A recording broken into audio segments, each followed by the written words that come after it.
Hello everyone, welcome to ज्ञान IQ और आप सभी का बहुत बहुत स्वागत है ज्ञान आईक्यू पर। तो आपके एग्जाम जो है केवीएस के बिल्कुल ओवर हो चुके हैं और बहुत सारे कट ऑफ की वीडियोस में देख रही थी कि कट ऑफ के क्या एनालिसिस हैं, क्या कहते हैं। इवन काफी बच्चों ने मुझे मेल्स किए हैं रिगार्डिंग कट ऑफ की क्या रह सकती है, वो है उसके बारे में लास्ट में डिस्कशन करेंगे, क्योंकि वो एक चीज जो है मुझे ऐसा लग रहा है कि आई थिंक पहले ही कर लेना चाहिए, मुझे लगता है। देखो, कट ऑफ के जितने भी आप लोग अंदाजे लगा रहे हो कि इतनी जा सकती है उतनी जा सकती है, खबर तो ये भी बहुत है कि एग्जाम क्योंकि बहुत बड़े लेवल पर जो है वो लीक हुआ है, मतलब ये कह रहे हैं, मुझे नहीं पता कितनी सच्चाई कितनी नहीं है, बट कुछ चीजें मुझे भी पता चली हैं। जैसे कि एग्जाम में सर्वर इतना स्लो चला था कि साइड वाले का बहुत तेज चल रहा है, हमारा तो बहुत धीरे चला। उसके बाद जो है साइड वाले की हेल्प की गई, इस तरह की चीजें मुझे सुनने को मिली हैं। तो एग्जाम, क्योंकि देखो एग्जाम जो है ना इंडिया के डिफरेंट डिफरेंट कंट्रीज में कंडक्ट हुआ है, तो हम ये नहीं कह सकते कि एक जगह का हम लोग अंदाजा लगा सकते हैं, दूसरी जगह का हम नहीं लगा सकते हैं। तो एग्जाम के लीक होने के भी बहुत सारे इन्फॉर्मेशन आई हैं, मतलब बहुत सारी अफवाहें भी हो सकती है, इन्फॉर्मेशन भी हो सकती है, वट। लेकिन क्योंकि अब केवीएस ने क्योंकि आंसर की रिलीज कर दी और उसके बाद जो है आपके मार्क्स भी आपने कैलकुलेट कर लिए। इवन मैंने टेलीग्राम चैनल पर जो है एक पोल करवाया था जिसमें आई थिंक 500 प्लस बच्चों ने जो है अपने दिया है अपना एक रिजल्ट कि कितने कितने उनके मार्क्स बन रहे हैं। तो मेरे अकॉर्डिंग जो कट ऑफ जो है, जो अंदाजा मैंने लगाया है या फिर कुछ जिन लोगों को मैं जानती हूँ जिन्होंने एग्जाम दिया है, जिन लोगों ने मुझे मेल किए हैं, जो एक्चुअल जो है ऑलमोस्ट बच्चों के 125 प्लस बन रहे हैं। ठीक है, एक रफ डेटा जो है मैं आपको इसमें देना चाहती हूँ कि 125 अराउंड जो है 125 प्लस लगा के मानो, तो मैं तो मान रही हूँ कि 120 के आसपास, दो तीन नंबर इधर वाले या दो तीन नंबर उधर वाले, अगर आप 120 के आसपास हो तो आप एज्यूम कर सकते हो कि मे बी आपको इंटरव्यू के लिए कॉल आएगी। ओके, मुझे लग रहा है 125 से ऊपर जिनके भी हैं वो सेफ हैं, इस जोन में बिल्कुल सेफ लग रहे हैं मुझे 125 से ऊपर वाले बच्चे। ओके, 125 के आसपास या 120 के आसपास जो है, एक दो नंबर मान लीजिए इधर उधर, मान लीजिए 119 है या 119 से लेके 125 तक की रेंज जो है, यहाँ पे बच्चों का थोड़ा 50-50 मुझे लग रहा है। अब क्योंकि नॉर्मलाइजेशन होना है तो जो हार्ड शिफ्ट होती है वहां पर ऑब्वियसली नंबर जो है इंक्रीज देखने को मिलते हैं, हमें मोस्टली एग्जाम्स में देखने को मिलते हैं। अब केवीएस में किस तरह का नॉर्मलाइजेशन किया जाएगा पता नहीं, है ना, तो वो अपने आप में एक अलग चीज है। लेकिन मुझे लग रहा है कि जो 125 जिसके बन रहे हैं वो एक सेफ स्कोर लग रहा है मुझे। 125 से ऊपर जो है आप बिल्कुल एक्सपेक्ट कर सकते हो कि आपको इंटरव्यू की कॉल आएगी, और उसके आसपास जो है 120 से 125 के आसपास वाले बच्चे भी अपने आप को माने कि वो इंटरव्यू की रेस में है। अब बची बात उन बच्चों के जिनके 120 से काफी कम नंबर है, बहुत कम नंबर आ रहे हैं। तो देखो, जो 100 से 120 की रेंज है, मुझे लग रहा है इन बच्चों को भी थोड़ा सा होपफुल रहना चाहिए और बिल्कुल ना बैठे आप बिल्कुल हाथ पे हाथ रखे कि नहीं हमारा तो अब सिलेक्शन ही हो गया। जो भी है इंटरव्यू की और डेमो टीचिंग की तैयारी आप करते रहें, क्योंकि यू नेवर नो कि कल को क्या हो जाए, आपको नहीं पता है, अभी एक्चुअल डेटा आपके पास नहीं है। हालांकि मोस्टली जो यूट्यूब पे पोल्स हुए हैं या फिर जो टेलीग्राम्स पर पोल चल रहे हैं उसमें जो है 125 के अराउंड कट ऑफ मानी जा रही है, बट स्टिल मैं कह रही हूँ कि आप लोग इंटरव्यू को लेकर जो है और डेमो टीचिंग को लेकर जो है बिल्कुल निराश ना हो। ठीक है, तो क्योंकि अगर 6000 वैकेंसी रही, अगर बाय चांस केवीएस वैकेंसी सो कम नहीं करता है, 6400 से कम नहीं करेगा, तो यानी कि 18000 के करीब वो बच्चों को लेगा इंटरव्यू के लिए। ओके, ये बहुत बड़ा एक बच्चों का वो है डेटा। तो 18000 को अगर बुलाया जाएगा तो कट ऑफ के थोड़ा कम होने के चांसेस हो सकते हैं, तो होपफुल आप हमेशा रहे। चलिए, तो आज की वीडियो का जो मेन मैंने वीडियो बनाई है वो बेसिकली मैंने इंटरव्यू और डेमो टीचिंग के लिए बनाई है। ये एक बेसिक वीडियो रहने वाली है, इसमें मैं अलग से आपको कुछ ऐसा नहीं बता रही हूँ, बट जो बेसिक चीजें जब भी आप इंटरव्यू के लिए जाते हैं या डेमो टीचिंग के लिए जाते हैं तो आपको कौन सी चीजें ध्यान में रखनी है उनके ऊपर है। ओके, तो बेसिकली इंटरव्यू जब कहीं भी, अब नॉट जस्ट केवीएस, अगर किसी और एग्जाम से भी कोई इंटरव्यू होता है तो कुछ बेसिक चीजें होती हैं जो आपको अपने बारे में पता होनी चाहिए या अपने आप से आप इतने प्रिपेयर होने चाहिए कि उसमें आप बैठ पाएं और उस चीज को फेस ऑफ कर पाए। ठीक है, और डेमो टीचिंग, देखो पहले क्या होता था ना, केवीएस सिर्फ इंटरव्यू लेता था। ओके, डेमो टीचिंग जैसा वर्ड उन्होंने इंट्रोड्यूस नहीं किया था एज सच, लेकिन उस इंटरव्यू के अंदर ही डेमो टीचिंग हो जाती थी। जैसे मैंने जो इंटरव्यू दिया था केवीएस में वो दिया था मैंने 2014 में। जो बच्चे पहले से जुड़े हुए उनको पता है कि मैं 2014 से 2019 तक केवीएस में थी। तो इस पर एक अलग से मेरा एक्सपीरियंस क्या रहा है इंटरव्यू का, एक अलग से वीडियो बना दूंगी आप लोगों के लिए। लेकिन आज मैं एक जनरल व्यू बता रही हूँ। तो ये उस टाइम की बात बता रही हूँ कि तब जो है सिर्फ इंटरव्यू था, बट डेमो टीचिंग हुई थी, मैंने खुद दी है। तो डेमो टीचिंग थी उस टाइम पे, लेकिन अब इन्होंने अलग से ऐड कर दिया है कि भाई आप इस चीज के बारे में चौकन्ने रहें कि डेमो टीचिंग भी आपसे कराई जाएगी। डेमो टीचिंग का मतलब ये नहीं है कि आपको एक एक्चुअल क्लासरूम में बिठा दिया जाएगा, नहीं, ऐसा नहीं है। जो आपका पैनल होता है इंटरव्यू का, उसी के सामने आपको टीचिंग करनी होती है, ठीक है। तो लेकिन सबसे पहले हम बात करेंगे आपके इंटरव्यू की। देखो, इंटरव्यू में केवीएस कह लो या कोई भी हो, एक प्रॉपर पैनल बनता है, ठीक है। पैनल आपका हो सकता है 3 से 4 लोगों का, ज्यादा से ज्यादा होगा तो एक और मेंबर ऐड होगा, बट मैक्सिमम आपके 3 या 4 मेंबर आपको पैनल में देखने को मिलेंगे, ठीक है। जरूरी नहीं है कि पैनल में सारी फीमेल होंगी या पैनल में सारे मेल होंगे, ऐसा जरूरी नहीं है। ऑलमोस्ट मिक्सअप होता है कि आपको 2 फीमेल 2 मेल या फिर 3 फीमेल 1 मेल, इस तरह से बेसिकली वो प्रिंसिपल्स, असिस्टेंट प्रोफेसर्स वगैरह ही होते हैं, ठीक है, जिनको इनवाइट किया जाता है पैनल इंटरव्यूज के लिए। तो केवीएस भी अपना एक पैनल बनाता है 3-4 लोगों का, ठीक है, 3 से 4 लोग उस पैनल में बैठे होते हैं। अब ऑब्वियसली आपके लिए ये एक, क्योंकि जब हम बच्चों को पढ़ाते हैं ना तो कॉन्फिडेंस इतना लो नहीं रहता, लेकिन जब हम सामने अपने से ज्यादा नॉलेजेबल बंदे को देखते हैं तो हमें थोड़ी सी एंग्जाइटी होने लगती है, थोड़ा सा ये होने लगता है कि अब क्या होगा, हम थोड़े से अंदर से घबराहट होने लगती है। तो सबसे पहले इस चीज को कंट्रोल करना है। आप अगर मॉक इंटरव्यूज देना चाहते हैं तो आप दे दीजिए, भले ही अगर आप किसी कोचिंग इंस्टीट्यूट में जाना चाह रहे हैं, वहां पर मॉक इंटरव्यू देना चाह रहे हैं तो वहां पर भी आप दे सकते हैं। और अगर आप वो अफोर्ड नहीं कर सकते हैं तो अपने फ्रेंड्स के थ्रू या आपके फैमिली में कोई एजुकेटेड बंदे हों, जो भी है, उनको कहिए कि आपसे एक इंटरव्यू कंडक्ट करें, आपका करें। वो एक बेनिफिट होता है मेरी तरफ से, मतलब मैं मानती हूँ कि बेनिफिशियल होता है वो आपके लिए, ठीक है। तो ये इंटरव्यू के लिए जब सबसे पहले आप रूम में एंटर करेंगे ना, तो उस रूम में आपके सामने 3-4 लोग बैठे हुए मिलेंगे। तो जब आप एंटर करते हैं तो वहीं से जो आपका कॉन्फिडेंस है वो उनको दिखना चाहिए कि yes, you are very confident for this teaching post, okay. तो वो कॉन्फिडेंस लेवल जो है छोड़ना नहीं है। उसके लिए आप चाहे आईने के सामने, वो कहते हैं लोग प्रैक्टिस करते हैं, चाहे आप इस मॉक इंटरव्यू दे लीजिए या कुछ भी कर लीजिए, वो आपकी अपनी स्ट्रैटेजी, आप उस पर काम कैसे करते हैं, ओके। सो इंटरव्यू की कुछ बेसिक चीजें जो है वो मैं आपको बताना चाहूंगी, ठीक है। तो अब देखो, सबसे पहले जब भी हम इंटरव्यू की बात करते हैं, I for interview and I for introduction. तो introduction is the best and main part of your interview, ठीक है। वो हम कहते हैं ना, first impression is the last impression. KVS में कई बार क्या होता है कि 3-4 का पैनल है, कई बार हम लोग एक चीज को जज करते हैं कि आपका इंटरव्यू कितनी देर के लिए चला। मान लीजिए आपका 15 मिनट चला, आपका 10 मिनट चला, ठीक है, आपका इंटरव्यू सिर्फ 5 मिनट चला। ऐसा भी हुआ है केवीएस की हिस्ट्री में, इंटरव्यूज 5-5 मिनट भी चले हैं, ठीक है, ओनली 5 मिनट चले हैं और भगा दिया बिल्कुल कि हाँ ठीक है हमने देख लिया। तो कई बार क्या होता है कि हो सकता है जो इंटरव्यूअर होता है, ये जो इंटरव्यूअर्स बैठे होते हैं ना आपके सामने, ये मे बी आपको देख के कुछ ऐसी जजमेंट कर लेते हैं, मतलब 1-2 क्वेश्चंस में शायद ही आपको भाप लेते हैं कि आप किस तरह के हैं या क्या इस प्रॉपर पोस्ट के लिए आप एलिजिबल हैं या नहीं है, क्या आप कर पाएंगे कि नहीं कर पाएंगे। कई बार इतने स्मार्ट लोग आपके सामने बैठे हुए हैं कि वो 5 मिनट में ही आपको देख लेते हैं, या तो उसमें ना भी हो सकता है, उसमें हाँ भी हो सकता है ना। लेकिन अगर आपको लगता है कि आपके जॉब ठीक से नहीं गए और 5 मिनट में आपको इंटरव्यू रूम से बाहर निकाल दिया हो, तो ऑब्वियसली हम समझ जाते हैं कि उनको आप पसंद नहीं आए हो।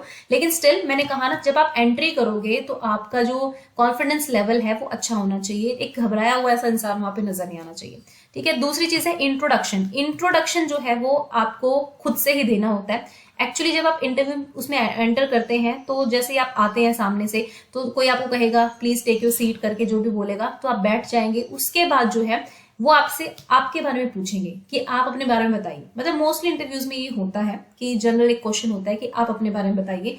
तो क्योंकि आप जब इंटरव्यू रूम में जाएंगे उससे पहले एक फॉर्म आपसे भरवाया जाता है, ठीक है। उस फॉर्म के फॉर्मेट्स जो है चेंज होते रहते हैं, बट जनरल चीजें होती हैं, आपका नेम, एज, एजुकेशन क्वालिफिकेशन, आपके इंटरेस्ट क्या है, आपकी हॉबीज क्या है, इंटरेस्ट, हॉबीज, आपने क्या क्या पढ़ा हुआ है, ठीक है। अगर मान लीजिए आप पीआरटी के लिए जा रहे हैं, लेकिन अगर आपने यहाँ पे भरा है ग्रेजुएशन, ठीक है, याद रखना, अगर आप पीआरटी की पोस्ट के लिए जा रहे हैं और आप लिख रहे हैं यहाँ पर ग्रेजुएशन, कि आप ग्रेजुएटेड हैं, तो ये मत सोचिएगा कि ग्रेजुएशन से आपसे कुछ नहीं पूछेंगे, ऐसा नहीं होता है। कई बार अगर उसी सब्जेक्ट का बंदा आपको देखने को मिल गया तो वो आपसे उस सब्जेक्ट से रिलेटेड भी कुछ पूछ सकता है। तो ये चीज याद रखनी है कि जो आप फॉर्म भरेंगे उसमें वही चीजें भरें, उतना ही भरें जितना आप कॉन्फिडेंट हैं कि आप उसके आंसर्स दे पाएंगे, ओके। अब हम बात कर रहे थे इंट्रोडक्शन की। तो इंट्रोडक्शन आपका ऐसा होना चाहिए, मान लीजिए अगर आपसे इंग्लिश में पूछा गया है तो you try to speak in English only, कि एक इंट्रोडक्शन आप इंग्लिश में देने की कोशिश करें, that my name is this is and I have qualified this is from this is institution वगैरह जो भी है, वो एक आप प्रिपेयर कर लीजिए। वो आप अभी से प्रिपेयर कर सकते हैं, बट वो बनावटी ना हो, ठीक है, वो ऐसा ना हो कि बिल्कुल रटा रटाया लगे, उसमें थोड़े से फ्लक्चुएशंस हो सकते हैं जब आप खुद उससे डील कर रहे होंगे उस टाइम पे। तो वो एक इंट्रोडक्शन आपको अच्छे से तैयार करना है, आप कौन है, आप कहाँ से आपने स्टडी की है, आपका नाम क्या है, उम्र तो ऑब्वियसली नहीं भूलेंगे, आपने कहाँ से स्कूलिंग की है, आपकी एजुकेशन क्वालिफिकेशन क्या है, उसमें आपके इंटरेस्ट और आपकी हॉबीज भी आ जाती हैं। अब इंटरेस्ट और हॉबीज में क्या होता है ना, जैसे मैं जब अपना इंटरव्यू का एक वो दूंगी एक्सपीरियंस, तो आपको बताऊंगी कि मैंने क्या क्या उसमें मेरे से पूछा गया था। आज मैं उसको मिक्स नहीं कर रही हूँ। इंटरेस्ट हॉबीज में आप वही चीज भरिए जिसकी आपको नॉलेज है और जो एक्चुअल में आप कर रहे होते हैं, है ना। जरूरी नहीं है वहां पे बनावटी होने का। अगर आपको सिंगिंग अच्छी लगती है आप सिंगिंग लिख लीजिए, अगर आपको डांसिंग पसंद है आप डांसिंग लिख लीजिए, उसमें मत शर्माइएगा। क्योंकि अगर आप अपने आप को झूठा पेश, मतलब कुछ लोग करते हैं कि मुझे बुक्स पढ़ने का बड़ा शौक है, मुझे न्यूज़पेपर्स पढ़ने का बड़ा शौक है, लेकिन जब ये लोग पूछ लेते हैं कि कौन सा न्यूज़पेपर पढ़ते हो, उस न्यूज़पेपर में ये फलाना ढिमकाना कुछ भी पूछा जा सकता है आपसे, फिर आप ये ना हो कि आप बिल्कुल ब्लैंक बैठ जाए वहां पे। ओके, तो हॉबीज और इंटरेस्ट ऐसा ही आपको दिखाना है जो आप एक्चुअल में जो आप कर रहे होते हैं। तो इसमें आपको कहानी पढ़ने का शौक, आप लिख दीजिए। आपको अगर कहानियां आप पढ़ रहे हैं तो किस तरह की कहानियां आप पढ़ रहे हैं, कि मतलब किस तरह की आपको पसंद है। अब कहानियों में भी टाइप्स होती है ना, लोक कथाएं होती हैं, ठीक है, फिर फोक टेल्स जैसे होती हैं, परी कथाएं होती हैं, है ना, बहुत सारी चीजें होती हैं। आपको क्या पढ़ना पसंद, नॉवेल्स होती हैं, तो आप क्या पढ़ना पसंद करते हैं, बेसिकली वो आपसे पूछा जाएगा। तो ये रही इंटरेस्ट की बात। तो इंटरेस्ट हॉबीज आपको पता होनी चाहिए। तो जब आप इंट्रोडक्शन देते हैं तो उसमें इंटरेस्ट हॉबीज को भी आप जरूर ऐड करें कि आप क्या एक्चुअल में कर रहे हैं, ठीक है। बेसिकली जो भी आप कर रहे हैं उसमें आप अच्छे होने चाहिए। You must not be perfect, but at least you should be good at that particular thing. Okay, तो आपको उस पर एक अच्छी चीज, अच्छी समझ होनी चाहिए आपके अंदर, जो भी आप बता रहे हैं उनको। ऐसा ना हो कि आप कुछ भी रैंडमली कुछ भी बोल रहे हैं। अब बात आती है कम्युनिकेशन की, कि हिंदी और इंग्लिश। देखो केवीएस जो है ना, ऑल ओवर इंडिया केवीएस में है, इन दोनों लैंग्वेज पर फोकस किया जाता है। क्योंकि केवीएस के बच्चे जो होते हैं, आपको पता है, आर्मी स्कूल, आर्मी वालों के बच्चे होते हैं, सेंट्रल गवर्नमेंट के मोस्टली बच्चे जो आपको मिलेंगे, एम्प्लॉयज के बच्चे, ठीक है, उसमें मोस्टली आर्मी, नेवी या जो भी हो सकता है।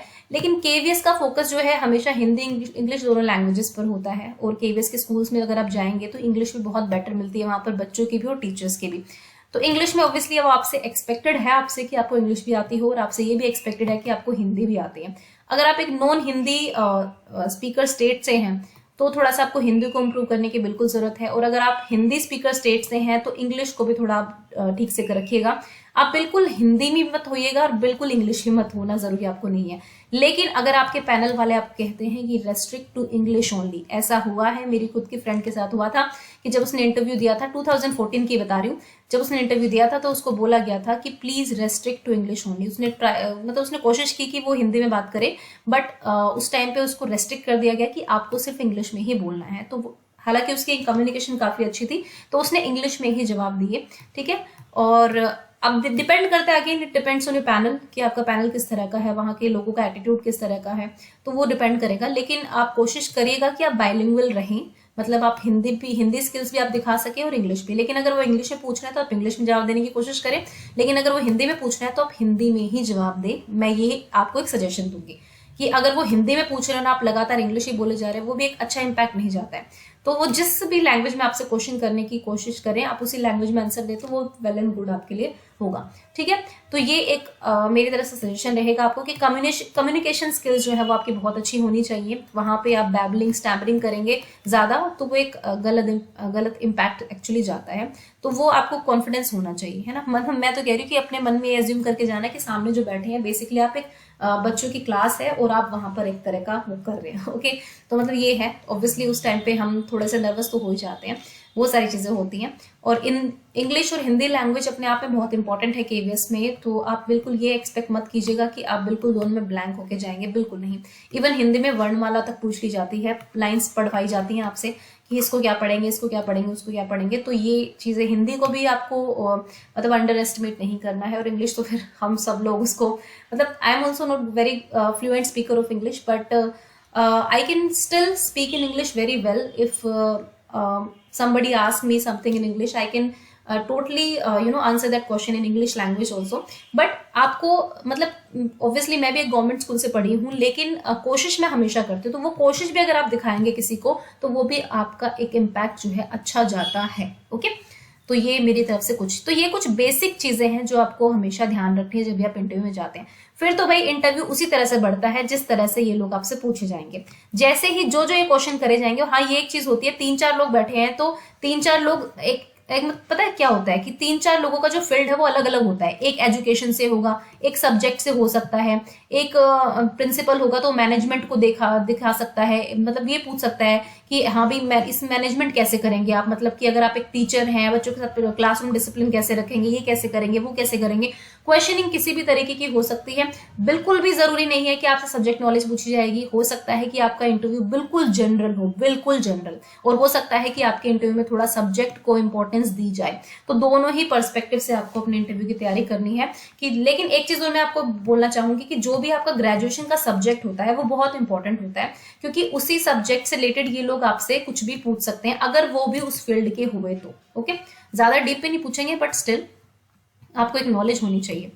उसके बाद 2 इंपॉर्टेंट क्वेश्चन जो है मुझे लगता है कि वो आप सभी को जो है प्रिपेयर रहना चाहिए। वो है कि आप क्यों एक टीचर बनना चाहते हैं और केवीएस में ही क्यों आप टीचर बनना चाहते हैं। पहले तो यही कि हम क्यों टीचर बनना चाहते हैं और हम केवीएस में क्यों आना चाहते हैं। तो एक बिल्कुल सीधा सा जवाब है भाई, हमें नौकरी चाहिए, हमें सरकारी नौकरी चाहिए, हमें अपनी लाइवलीहुड कमाने के लिए कुछ पैसा चाहिए, तो उसके लिए हम केवीएस में है। तो ये जवाब आपको नहीं देने हैं, बिल्कुल नहीं देने हैं। यहाँ पर आपको बिल्कुल सच्चाई की मूर्त नहीं बनना है। ऑब्वियसली मैं आपको यही कहूंगी। अगर आप कहेंगे नहीं हम तो पैसा कमाने के लिए टीचिंग में आए हैं, तो जब आप क्वेश्चन सोल्व करते हैं ना वो एमसीक्यू वाला कि आप टीचर क्यों बनना चाहते हैं, to earn money, to earn fame और फलाना ढिमकाना, वो सब नहीं सोचना है। आपको एक अच्छा सा आंसर रेडी करना है। वो सबका डिफरेंट हो सकता है कि आप एक टीचर क्यों बनना चाहते हैं, क्यों आपको टीचिंग लाइन में ही जाना है। और दूसरी चीज ये है कि आपको केवीएस में टीचर क्यों बनना है, आप स्टेट गवर्नमेंट में क्यों नहीं चले जाते। अगर आपका केवीएस, तो एक ऐसे से क्वेश्चन भी पूछ लेंगे कि केवीएस तो है जो एक ट्रांसफरेबल जॉब है, आपको कहीं भी डाला जा सकता है, आपका होम स्टेट तो ये है, हम आपको कहीं भी डाल सकते हैं, तो भी आपको क्यों केवीएस में रहना है, कोई भी परिवार छोड़ना नहीं चाहता तो आप क्यों केवीएस में रहना चाहते हैं। तो इस तरह के क्वेश्चंस का आंसर जो है आप क्या टैकल करेंगे, इस चीज को आपको पहले से देख लेना है ना। अब किसी को भारत भ्रमण करना है, जी मुझे पूरे भारत से प्यार है, मैं चाहता हूँ कि पूरे भारत में अपनी सेवा दूं, ठीक है, उसके बहुत तरीके हो सकते हैं। कोई कहता है कि मुझे आईएएस बनना है, लेकिन मैं अपने देश के भविष्य को, बेसिकली जो बच्चे हैं हमारे, उनको पढ़ाना चाहता हूँ, चाहती हूँ। तो अब इस तरह के कुछ भी आंसर्स आप रेडी कर सकते हैं, बट उनको एक बनावटी फॉर्म में ना बोलें, उनको एक प्रैक्टिकल फॉर्म में बोलेंगे जो प्रैक्टिकली साउंड करे, उस तरह से आपको प्रिपेयर करना है। और आप टीचर क्यों बनना चाहते हैं, इसके आंसर जो है ना बहुत अलग अलग हो सकते हैं। एक जो एग्जाम है ना, जो आपका इंटरव्यू ले रहा है ना, उसके पर्सपेक्टिव से भी उसकी सोच कुछ हो सकती है, और आप लोगों की सोच उसको प्रभावित भी कर सकती है और आप उसको अप्रभावित भी कर सकती है। ठीक है, अप्रभावित पता नहीं वर्ड होता है कि नहीं होता, बट देख लेना, ठीक है। तो बेसिकली ये है कि आप टीचर क्यों बनना चाहते हैं, इसका एक अच्छा सा आंसर जो है आपको रेडी रखना है। और मैं एक आई थिंक लाइव सेशन लूंगी, मैं उसमें जस्ट आपसे कुछ क्वेश्चन पूछूंगी और आपको उस लाइव सेशन में आंसर देना कि आप टीचर क्यों बनना चाहते हैं। एक छोटा सा लाइव करेंगे, ठीक है। लाइव में मैं नहीं आऊंगी सामने, और देखते हैं आ भी सकती हूँ कि आप टीचर क्यों बनना चाहते हैं। अगर ये क्वेश्चन आपसे पूछ लिया जाए तो आप क्या आंसर करेंगे। तो उस लाइव में जितने भी चैट में जो भी बच्चे आंसर करेंगे ना, तो उससे आपको आइडिया होगा कि यस ये बच्चा ये सोच रहा है, ये बच्चा ये सोच रहा है, इस तरह से। तो भाई इन 2 क्वेश्चन के लिए भी आप हमेशा प्रिपेयर रहिए, इंटरव्यू में आपसे पूछा जा सकता है। अब बात करते हैं डेमो टीचिंग की। तो देखो डेमो टीचिंग क्या है। टीचिंग जो है ना, देखो नॉलेज सबको होती है, लेकिन उस नॉलेज को इम्पार्ट करना, दूसरों तक उस ज्ञान को पहुंचाना, ये कोई आसान खेल नहीं है। टीचिंग इज एन आर्ट, इस बात को जान लीजिए। एक आर्ट है, एक स्किल है। मैं फिजिक्स जानती हूँ, बहुत अच्छे से जानती हूँ, मुझे फिजिक्स बहुत अच्छी आती है, लेकिन मैं कैसे पढ़ा पा रही हूँ उस फिजिक्स को बच्चों को, वो बहुत इंपॉर्टेंट चीज है। अगर मुझे बहुत नॉलेज है बट मैं उसको पढ़ा नहीं रही हूँ अच्छे से, तो कोई फायदा उसका नहीं होगा। तो टीचिंग एक आर्ट है, इस चीज को याद रखना। एक स्किल है, एक कला है, और ये कला सब में नहीं होती है। तो डेमो टीचिंग में आपको अपनी कला का प्रदर्शन करना है, अपनी नॉलेज का प्रदर्शन आपको नहीं करना है। इस चीज को याद रखिएगा कि आप बहुत नॉलेजेबल हो सकते हैं, लेकिन एक छोटे से बच्चे के सामने जब आप जा रहे हैं, वो बच्चा 5 साल का, 6 साल का, 7 साल का, 8 साल का, जितना भी बच्चा है, उसके सामने आपको ये नहीं दिखाना कि आप बहुत नॉलेजेबल पर्सन है। आपको ये दिखाना है कि आप किस तरह से अपनी कला का प्रयोग करेंगे उस बच्चे में, उस ज्ञान को इनकलकेट करने के लिए। सो डेमो टीचिंग में जो है, हमेशा याद रखना कि वो एक आर्ट है, एक स्किल है। वहां पे आपको अपनी नॉलेज का प्रदर्शन से ज्यादा उसको प्रैक्टिकली एक तरह से डेमोन्स्ट्रेट करना है कि आप किस तरह से बच्चे में वो चीज डाल सकते हैं। अब देखो डेमो टीचिंग में जब आपसे डेमो टीचिंग करवाई जाती है ना, तो पहली चीज तो ये जो अभी तो खैर ये ब्लैक बोर्ड है, लेकिन ये मैंने इसलिए इसमें डाला है थोड़ा इंटरेस्टिंग सा साउंड करने के लिए। अदरवाइज जो है जरूरी नहीं है कि आपके उसमें रूम में ब्लैक बोर्ड होगा, हो भी सकता है कि ब्लैक बोर्ड हो सकता है कि ना भी हो। अगर स्कूल में होगा तो ऑब्वियसली ब्लैक बोर्ड होगा। तो ब्लैक बोर्ड की इंपॉर्टेंस आज भी है, ऐसा नहीं कि नहीं है, लेकिन डेमो टीचिंग करते वक्त आपको एज अ क्लास सोचनी है। ठीक है, सामने वाला बंदा आपको बोल सकता है कि आप टॉपिक्स पढ़ाइए। डेमो टीचिंग में सिर्फ ये नहीं है कि आपको सिर्फ सामने जाकर कुछ भी रैंडमली पढ़ाना होगा, वो आपको पक्का एक टॉपिक देंगे। ठीक है, वो आपको मैथ से दे सकते हैं। अगर पीआरटी के एग्जाम के लिए आप जा रहे हैं तो आप समझ लीजिए मैथ हो गया, साइंस सॉरी ईवीएस हो गया, ठीक है, उसके बाद आपका हिंदी हो गया और आपका इंग्लिश हो गया। कुछ भी आपसे इनका कोई भी टॉपिक दे सकते हैं। हर डेमो टीचिंग में एक इंपॉर्टेंट चीज है पोएम्स। ठीक है, अगर आप लैंग्वेज का डेमो टीचिंग दे रहे हैं तो आप हिंदी और इंग्लिश की पोएम्स अच्छे से याद कर ले, कम से कम 4 से 5 पोएम जिनको आप बहुत अच्छे से सुना पाएंगे। और कोशिश करें कि आप एनसीईआरटी की ही लर्न करें, क्योंकि एनसीईआरटी की बुक्स जो है वो केवीएस में अप्लाई होती हैं। और अगर आप केवीएस में एनसीईआरटी की बुक्स का यूज कर रहे हैं तो केवीएस आपसे एक्सपेक्ट करता है कि आपने वो बुक्स पढ़ी हुई हो। तो जो एनसीईआरटी की पोएम्स हैं, चाहे वो हिंदी की है चाहे वो इंग्लिश की है, वो आप जरूर जरूर लर्न कर लें। ठीक है, तो उन पोएम्स को जो है, चलिए मैं देखूंगी इसके बारे में कुछ कर सकते हैं तो उन पोएम्स को आप अच्छे से लर्न कर लें। लर्न करने का मतलब ये नहीं है कि बस खड़े होके जैसे सुना दिया flying man up in the sky, है ना, क्लास फर्स्ट की पोएम है ये, तो ऐसे सुना दिया, ऐसे नहीं। आपको with actions, with intonations, with gestures सब कुछ यूज करते हुए आपको उस पोएम को सुनाना है। आपको अपने उस डेमो टीचिंग में अपने आप को एक, आप ये मान लीजिए कि आप वहां पे एक सुपर वुमेन या सुपरमैन है जो अपने बच्चे को खुश करने के लिए कुछ भी वहां पे कर सकते हैं। तो वही आपको वहां पर दिखाना है। ठीक है, पूरी एक्टिंग के साथ, पूरा कहते हैं ना पूरा मार्च जाना हरियाणा में, कि मार्चते हुए जो है उस पोएम को आपको सुनाना है। तो पोएम तो आप जरूर लर्न कर लें डेमो टीचिंग में। प्लस जो टॉपिक्स होते हैं जैसे कि आपके मैथ्स के फ्रैक्शन हो गए, डेसिमल्स हो गया, उनको कैसे पढ़ाएंगे। जो बहुत ही कॉम्प्लिकेटेड से टॉपिक्स होते हैं जैसे फ्रैक्शन हो गया, डेसिमल हो गया, ये थोड़े कॉम्प्लिकेटेड से टॉपिक है बच्चों के लिए। न्यूमरेटर का कंसेप्ट, डिनोमिनेटर का कंसेप्ट, तो इनको कैसे सिखाएंगे बच्चों को। तीसरी क्लास के बच्चों को कैसे सिखाएंगे, 5वीं क्लास के बच्चों को मल्टीप्लाई कैसे करवाएंगे, डिवाइड कैसे सिखाएंगे। ठीक है, वन वर्ड क्वेश्चंस को कैसे डील करना सिखाएंगे। वर्ड प्रॉब्लम जो होती है मैथ्स में, उनको बच्चों को कैसे डील करना सिखाएंगे। ये सब जो है आपको डेमो टीचिंग में पूछा जा सकता है। लेकिन ये नहीं है कि सबसे सब कुछ पूछा जाएगा। ऑब्वियसली 1 या 2 क्वेश्चन या 1 या 2 टॉपिक्स के ऊपर आपसे डेमो टीचिंग कराई जा सकती है। तो प्लीज प्लीज प्लीज अपने जो एनसीईआरटी के टॉपिक्स हैं देख लेना। अगर आप पीआरटी के लेवल की तैयारी कर रहे हैं तो 1st to 5th में जितने भी एनसीईआरटी की बुक्स में टॉपिक्स हैं या चीजें हैं उनको देख लेना। खासकर मैथ्स जो है, मैथ्स और लैंग्वेज की क्लासेस जो है वो बहुत इंटरेस्टिंग होती है। तो डेमो टीचिंग में लैंग्वेज पर और मैथ्स पर बहुत ज्यादा फोकस होता है, तो उस चीज को ध्यान रखना। ठीक है, तो डेमो टीचिंग में अपनी आर्ट का प्रदर्शन करना है, आपको अपनी नॉलेज का प्रदर्शन नहीं करना है कि उस नॉलेज का यूज करते हुए आप कितनी अच्छे तरीके से जो है बच्चों को पढ़ा पाएंगे। और इसमें नर्वस नहीं होना है। जिस तरह से एक बच्चा आप ऑब्वियसली आप लोग बच्चे रहे हैं, आपने भी टीचर्स को देखा है, कुछ अच्छे टीचर्स भी रहे होंगे, कुछ ऐसे टीचर्स भी रहे होंगे जिनकी क्लासेस बहुत बोरिंग है। तो उन चीजों को याद कर लेना कि वो स्ट्रैटेजी जो एक टीचर जिसका हमें बहुत अच्छा समझ में आता था, बहुत अच्छे तरीके से कराते थे, वो किस तरीके से कराते थे, वो सारी चीजें आपको डेमो टीचिंग में ध्यान रखनी है। ठीक है, तो आई होप कि ये कुछ इन्फॉर्मेशन जो मैंने आपको दी वो आपको काफ़ी यूजफुल रही होंगी। और जो मेरे एक्सपीरियंस की है बात, कि मैंने जब 2014 में इंटरव्यू दिया था, ठीक है, तो उस टाइम क्योंकि उसमें और आज में काफ़ी बदलाव हो चुके हैं, ऑलरेडी 9 ईयर्स हो चुके हैं। और नाउ अभी मैं केवीएस में नहीं हूँ, लेकिन हाँ 5 ईयर्स जॉब का एक्सपीरियंस है मुझे वहाँ पर। तो वहाँ का एक कल्चर बहुत अलग होता है, बहुत अच्छा होता है मुझे लगता है ना, स्टेट गवर्नमेंट से बेटर होता है एनवायरनमेंट जो होता है। ठीक है, तो वो जो भी है उस पर मैं एक वीडियो अलग से बनाऊंगी कि मुझसे क्या क्या पूछा गया था और मैंने किस तरह से उसको परफॉर्म किया था, उस पर एक अलग से वीडियो बना दूंगी। ठीक है, लेकिन अभी ये जो कुछ बेसिक थिंग्स थी वो मैंने आपको बताई हैं, तो वो आप जरूर ऐड कर लें। हाँ, ये पोएम जो है वो जरूर। हाँ, एक और एग्जाम्पल आपको देना चाहूंगी यहाँ पर, कि एक बार मेरी एक फ्रेंड का एग्जाम्पल दे रही हूँ, उससे पूछा गया इसको प्रोनाउंस करके दिखाइए, क्लाइंब। ठीक है, क्लाइंब मतलब चढ़ना, पेड़ पर चढ़ना। उसने उसको बोल दिया क्लिम्ब। मेरी फ्रेंड ने, फ्रेंड कह लीजिए या फिर कॉलेज फ्रेंड जिसने भी कभी इंटरव्यू दिया था, climb. She was not very good at English, तो उसने क्लिम बोल दिया इसको, उसको वहीं से वापस भेज दिया गया। मैं आपको डरा नहीं रही हूँ, ये डराने की बात नहीं है, लेकिन उसको तभी जो है उन्होंने कहा ठीक है ओके आप जा सकते हैं, ऐसे करके भेज दिया गया वापस। जब वो बाहर आई और उसने पूछा कि इसको क्या पढ़ते हैं, तो लोगों ने बताया क्लाइम पढ़ते हैं, जो भी है पेड़ चढ़ना वगैरह जो भी है। तो कई बार इंटरव्यू इतना कॉम्प्लिकेटेड भी हो जाता है कि उनको कोई भी चीज़ बुरी लग सकती है, आपकी प्रोनाउंसिएशन भी बुरी लग सकती है, आपका कॉन्फिडेंस भी बुरा लग सकता है, आपका ओवर कॉन्फिडेंस उनको बुरा लग सकता है। तो ओवर पावर करने की कोशिश वहाँ पे बिल्कुल ना करें।